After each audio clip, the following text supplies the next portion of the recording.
Welcome to Tough Talk. I'm your host, Paul Taros, and today my guest is State Senator Pat Colbeck, who's a Republican candidate for governor. Welcome, Pat. Hey, great to be with you. So before we begin, why don't you tell the audience a little bit about your background? You're a rocket scientist? Yeah, my background's in aerospace engineering. Got a bachelor's and master's degree in aerospace engineering from the University of Michigan. Went on to study life sciences at the International Space University in Strasbourg, France, and one of my instructors there was Buzz Aldrin, and so we had a lot of very esteemed faculty. I leveraged those degrees to go work for Boeing later on on the International Space Station. I was responsible for the design of elements of the environmental control and life support system, and I was also responsible for a lot of the airlock design. That's where the people don their spacesuits to go outside and check the plumbing. So that was my fun career. And after that, I went to work for the Department of Defense and worked on some advanced simulation systems, essentially virtual reality wargaming. I worked for a Marine Corps major by the name of Major Chuck Peabody, who was the best darn leader I've ever worked for in my life. And he taught me how to be a good leader, I believe, and essentially how to give the people you're working with enough rope to hang themselves with, but give them enough direction so that they can avoid the landmines along the way. And just an exceptional leader, and he helped develop an affinity for the military for me and my service. And matter of fact, one of my first acts as state senator was to make sure that we launched something called the Freedom Center, which is our version of a USO. It's out at the Detroit Metro Airport and at the Troy and Lansing military entrance processing station. So essentially is a welcoming center, hospitality center for our active duty military and veterans and their families. And our motto is serving those who serve us. And that's what I've been doing ever since being elected to the Michigan State Senate back in 2010. I've been doing my best to serve in a manner that honors their sacrifices. Okay. And you recently authored a book, Wrestling Gators? Yeah. That was my therapy while serving in the Senate for the last 8 years. I'd come home and actually go off and start outlining how government really works behind the scenes. So you also get a picture of how I ran, why I ran for office in the first time.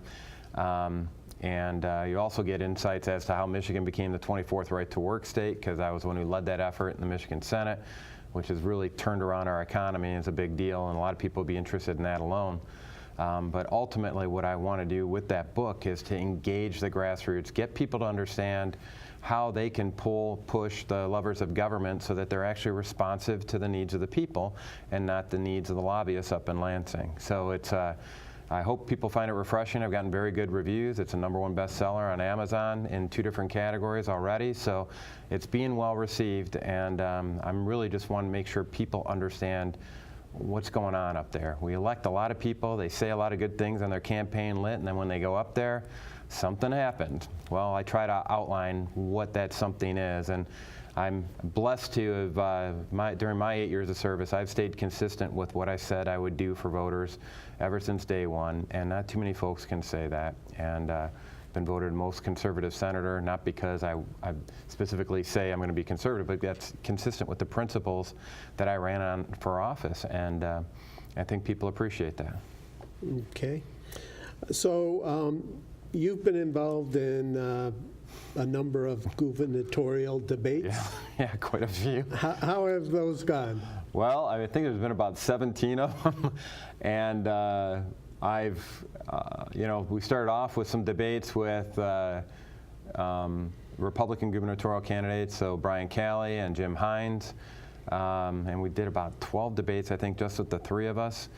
The Attorney General, Bill Schuette, didn't seem like he wanted to be talking to the people, so he didn't want to perform this job interview, so he never participated until I think the first time he decided to join us was back in Grand Rapids a few months back, and he was out there for the Detroit Regional Chamber at Mackinac Island. And we got one more debate coming up on June 28th that WDIV is going to be hosting. But the Michigan Republican Party originally set it up so we all agreed to 4 debates, except for Bill Schuette. And so I believe we should have had all 4 debates, but the Michigan Republican Party decided to favor Bill Schuette over the rest of the candidates, and now we only have 2 debates that are sponsored by them. But outside of that context, I'm the only Republican gubernatorial candidate that actually went into Detroit to debate 3 Democratic gubernatorial candidates. That was out at Tabernacle Missionary Baptist Church, and I was debating, let's see, who was there? It was Gretchen Whitmer, Abdul Al-Sayed, and Bill Cobbs at the time. No, Shree wasn't allowed in there because he didn't meet their criteria for participating. And so we had a very robust discusson there, and I think people appreciated the fact that I actually was going to kind of the belly of the beast, if you will.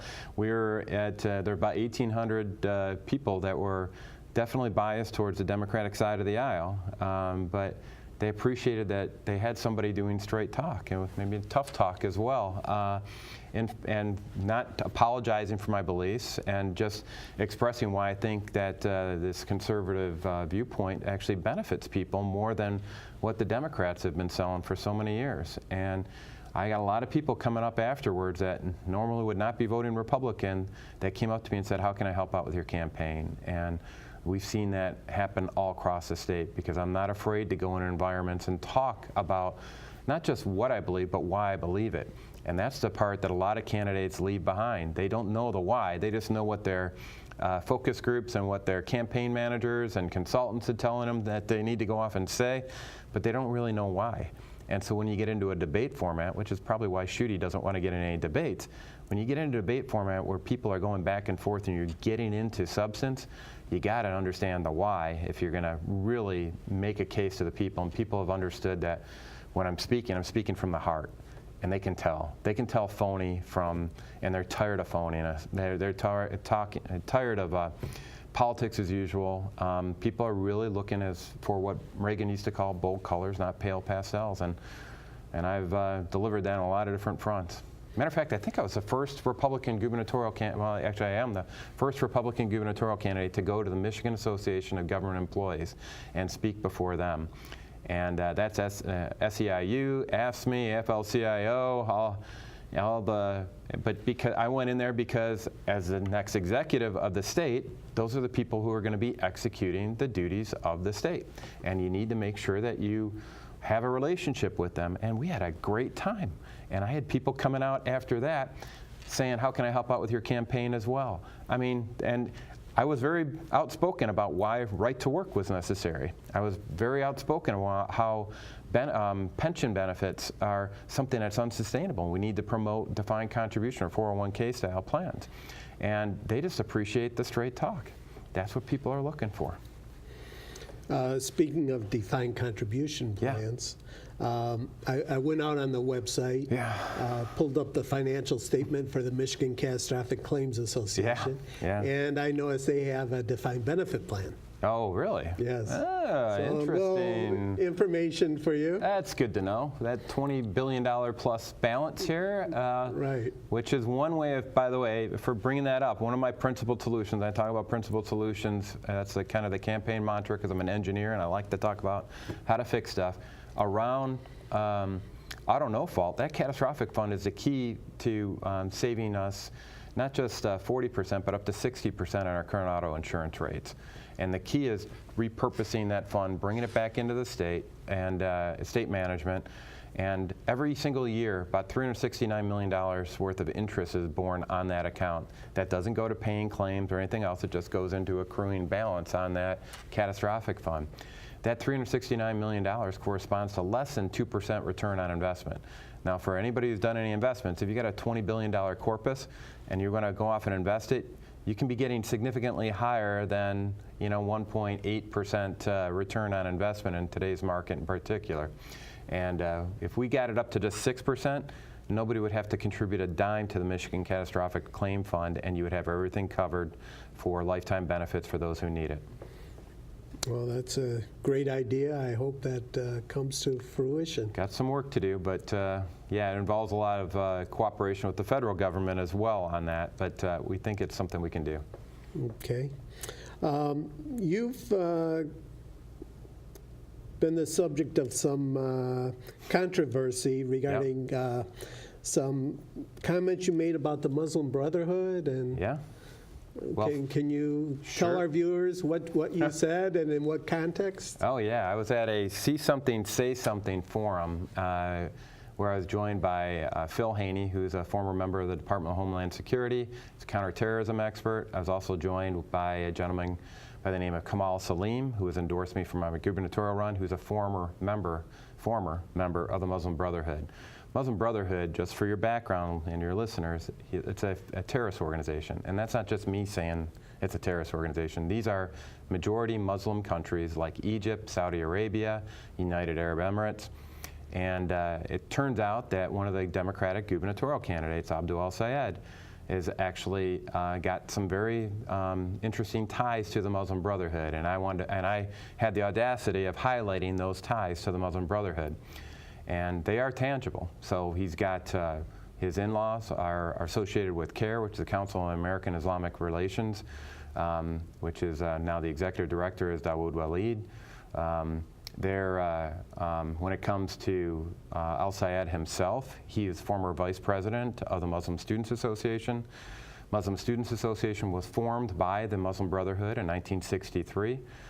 Their credo, if you will, or their pledge that they take is Allahu Akbar, jihad is my spirit, I will die to establish Islam. That is not the Boy Scout oath. I think it's important for people to understand those affiliations that he has with such an organization. And he's trying to make it, he decided to get with his friends out at BuzzFeed and make this a national issue.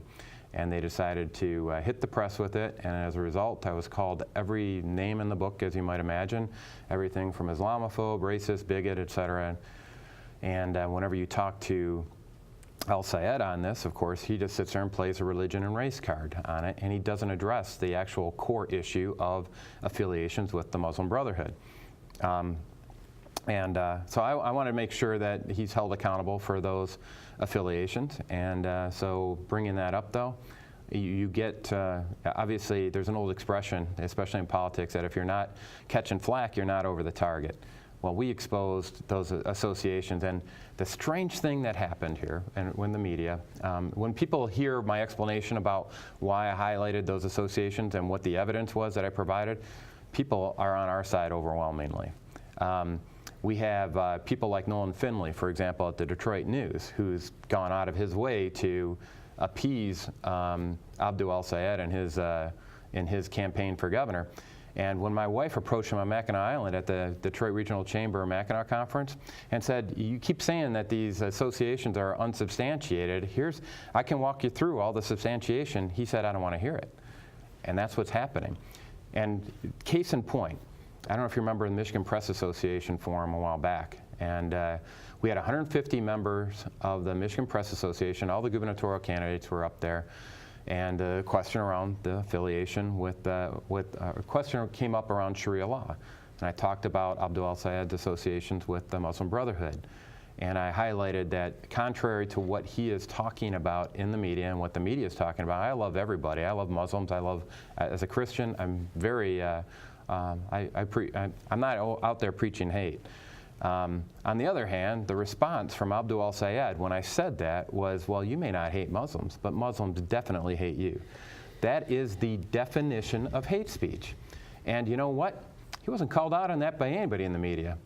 They might have had a little blurb about a text, but the headline was Colbeck bad, Colbeck bad. Meanwhile, he gets a free ride on that. And that's what's happening with this exercise. It is something that it's not just bad from the standpoint that here we have an organization that's got terrorist affiliations, and we got a candidate for governor that's got terrorist affiliations. That's not the only bad part. But the really bad part is the media's willingness to go off and whitewash it and throw it under the rug like it never even happened. That's what's really concerning. And you saw it at the Mackinac conference, at the debate. You talked about that earlier. I think I did very well at the debate. Anybody who was actually there listening to what was being said, objectively, I won that debate. Afterwards, there was not one peep from any media person that was out at that debate, covering that debate, talking about my performance at the debate. And it's very interesting how things happen out in here. You talk about the swamp. That's one of the reasons I write the book. There's a lot of people in cahoots with one another. And I just encourage people, we're not blocking people from seeing the debates. We've got all of our debates posted up on our YouTube channel at Colbeck for Governor. And just go off and check it out. We don't filter it to eliminate the viewpoints of the other governor candidates. Go off and do a compare and contrast. And I think you're going to find that I'm the only one focused on solutions.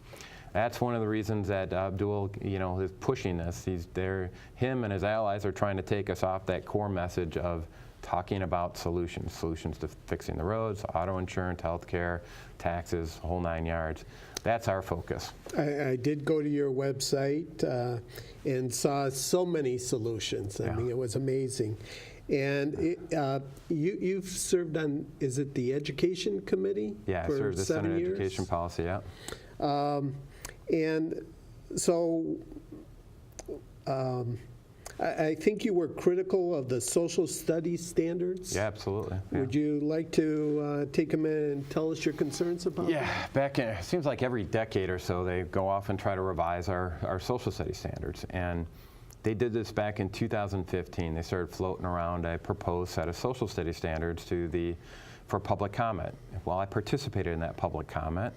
And what I saw concerned me. I saw standards that were not politically neutral and in many cases were not accurate. So I got together and did a detailed red line of those standards, and I identified 15 issues in particular that I thought needed to be addressed in any new standard to make sure it was politically neutral and accurate. I put it together in a letter and got 17 other legislators to sign on to that letter, submitted it to the State Board of Education. They said, I think you got some merit here. Let's go off and take a look at it. They formed a focus group. They invited me to participate in that focus group. And for 2 years, I sat through a line-by-line review of all of our social studies standards. And I only had 2 objectives during those discussions: to make sure that they were politically neutral and that they were accurate. And at the end of the 2 years, I believe we achieved that objective. We made them politically neutral and we made them accurate. Now, there's a lot of folks on the left, in particular, that are really upset because they ran the table with the standards. It was their tool for indoctrinating our next generation leaders. And I had the audacity of coming in and upsetting that dream of theirs by making sure that if they're going to talk about progressive policies, now they're going to talk about conservative policies. If they're going to talk about the rise of Islam, no, they're going to talk about the rise of Christianity. If they're going to talk about the LGBTQ as a civil right, then I want to make sure that they're talking about people's rights of religious conscience in the same context. And so we had a lot of fun discussions on it, and the media, in particular Bridge Magazine, which is just a rag. I mean, it's nothing. They have no appreciation for the truth at all.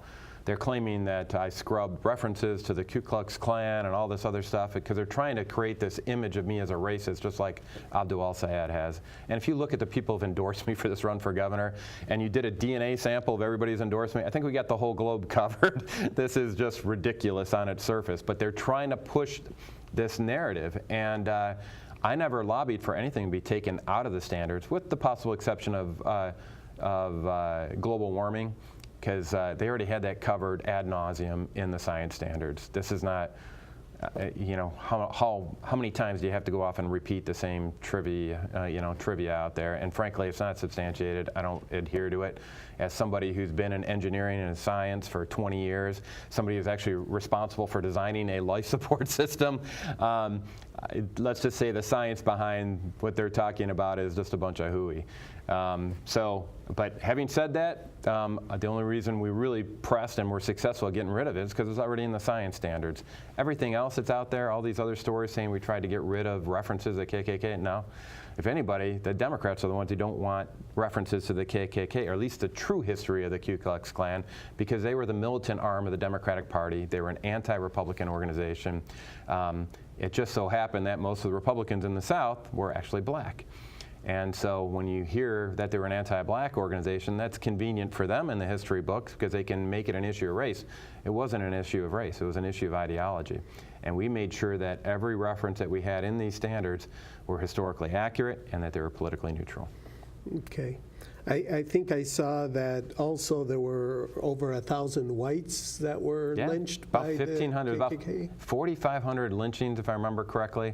And out of those 1,500 whites, including a state senator from South Carolina, by the way, who was attacked at his home and shot multiple times. I think he later survived and actually was able to testify against those folks. But no, this was really about the Democrats regaining power in the South. And if you look at the history of blacks in America, the first ones that ran for political office and served in political office, whether it's at the state level or at the federal level, they always ran under the Republican banner because the Republican Party is the banner of freedom. That's what we were formed on. It was an abolition party when it kicked off in 1856. 1860, we had the first Republican president elected. That was Abraham Lincoln.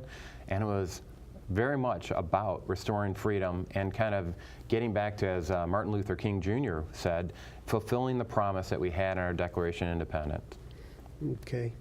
Now, I think another important concern in the education that you brought up was they were teaching students that we're a democracy. Yeah. Yeah, this was actually one of the longest knockdown drag-out. Now, keep in mind, I'm outnumbered 20-1 from a worldview perspective in it. We had extremely adult, professional conversations on it, which stands in stark contrast to what the Democrats are doing to this now that it's going through public comment. But having said that, we had great conversations. And one of the issues that I cited was that we were referring to us as a democracy, not as a constitutional republic. And now, when I got into the discussions, I started off and I said, listen, I can show you the evidence that I have to support that we're a constitutional republic. I can point to Article 4, Section 4 of the U.S. Constitution, which guarantees a Republican form of government. I can point to our Pledge of Allegiance, where we say to the Republic for which it stands. I can point you to Ben Franklin, who came out of the Constitutional Convention saying, when he was asked, what kind of government do you have? He said, a republic, if you can keep it. Now I really know what he meant by that because they're trying to rewrite the textbooks. And then also, if you go into the Federalist Papers, they did not have a high opinion of democracies. Matter of fact, Ben Franklin also said a democracy is like two wolves and a lamb voting on what's for lunch. And he went on to say that liberty is a well-armed lamb. Democracies, our founding fathers studied them. They knew that they devolved into mobocracies. And that was not something that they wanted in for our country, for the foundation of our country. So conversely, when I made my case about us being a constitutional republic, I said, well, what do you guys have to back up your assertion that we're a democracy? And they did a hum and a hum and a hum and a, as Senator Papa George, I think, was in this area when he was representing it. One of his favorite expressions was to say hum and a hum and a. And that's what they were doing, and they were delaying. And finally I said, please, let me know, what do you have to back up your assertion that we're a democracy? And they said sheepishly, well, that's what all the textbooks say. Well, really, that's what all the textbooks say. Well, if all the textbooks in math say that 2 + 2 = 5, get rid of them too. It's time to get some accuracy into our social studies standards. The fact of the matter is that the term republic traces back to the Latin res publica, which means representative of the people. We do have democratic processes in our country. There's no doubt about it. Every election is a democratic process. We have ballot initiatives, such as the one that failed in 2015 to increase our taxes by $2 billion. Was rejected by 81% of the voters. That was a democratic process. But our system of government, our core system of government, is that of a republic. We elect representatives of the people, and they are bound by the constraints of the Constitution. And so we're going to hit on that really hard. Okay. What are some of the other major challenges facing the state? Well, I think the biggest challenge kind of harkens to the book and that Wrestling Gators. I think there's a lot of people that are fed up with the representation that they're getting in government. They they have kind of lost faith in our system of government. And you can understand it, because part of it is they don't even know what our system of government is supposed to be if they're calling us a democracy.